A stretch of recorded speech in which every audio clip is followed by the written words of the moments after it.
All right, tech fans, check this out. Apple has just released their brand new iMac, a 21.5 inch thing that's supposed to be 4K, 4096 by 2304 resolution.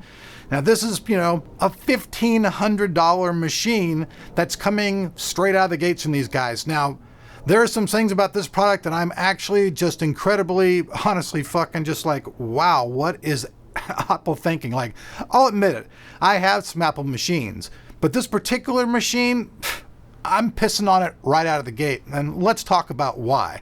First of all, 4K, right? Okay. So this thing doesn't even have a dedicated GPU. It's using the GPU that's attached to the CPU. That's right. You're using Intel onboard 6200 graphics on this thing, and that's just like really crazy. None of the other iMacs that I own have a cheap-ass video card like this. They all have a dedicated either ATI card or NVIDIA card, and they're much better. I don't know what's going on with these guys. Plus, a 5400 RPM hard drive is what this thing fucking ships with. Like, I haven't bought a 5400 RPM hard drive for even an enemy in years.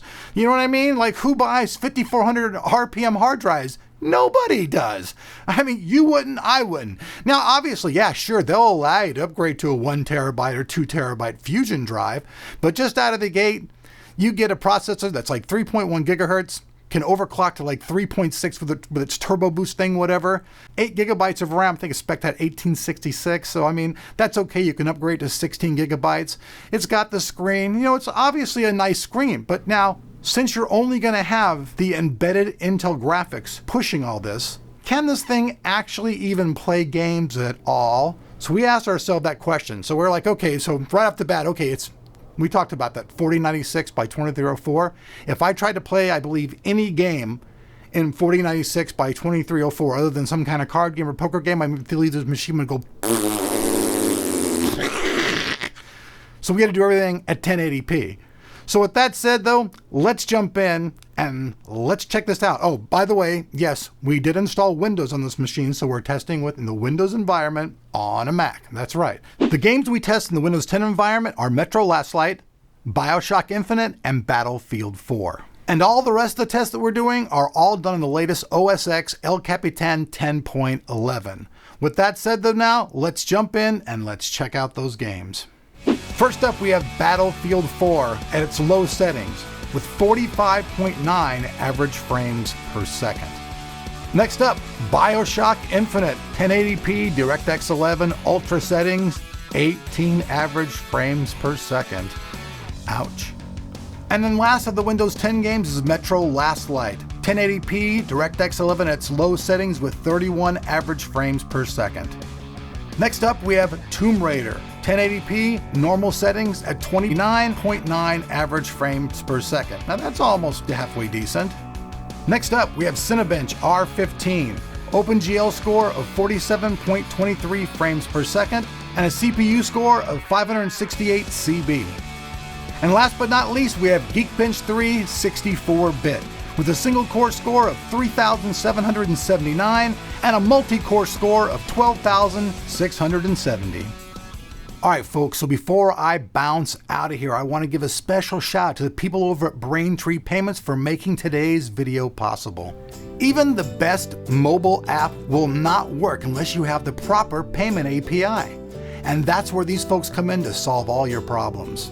This is where Braintree's V.0 SDK comes in. One amazingly simple integration gives you every way to pay. It supports Android, iOS, and JavaScript clients, and it offers a simple integration that you can do in minutes. If this sounds good to you, try it out for yourself in the sandbox. All you gotta do is go www.braintreepayments.com/TOT. So all right, everybody, you guys can see that obviously, even though this is a $1,500 machine, this iMac will not play games worth crap. Having a totally non-dedicated video card, what the fuck are you guys thinking over at Apple? That's the stupidest thing I've ever heard of.